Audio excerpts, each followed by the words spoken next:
पती पत्नीमधील प्रेमाच्या नात्यात इतकी कठोरता येऊ शकते असा विचारही कोणी करू शकत नाही। दरम्यान अकोला जिल्ह्यातून एक धक्कादायक घटना समोर आली आहे। पतीने स्टेटस ठेवत आपलं आयुष्य संपविलं आहे। धक्कादायक गोष्ट म्हणजे पतीने आपल्या मृत्यूनंतर पत्नीला आपला चेहरा दाखवू नका अशी शेवटची इच्छा व्यक्त केली आहे। चॅनलवरती जर नवीन आले असाल तर जरूर सबस्क्राईब करा। अकोला जिल्ह्यातून तेल्लारा तहसील कार्यालयात अंतर्गत शिलानंद तेलहोटे यांनी गळफास घेऊन आत्महत्या केली।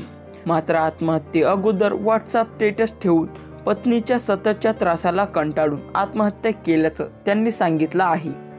त्यांनी स्टेटसमध्ये दिलेल्या माहितीनुसार पत्नीच्या भावाला पैसे हवे होते, यासाठी शिलानंद यांनी स्वतःच्या नावावर कर्ज काढलं होतं।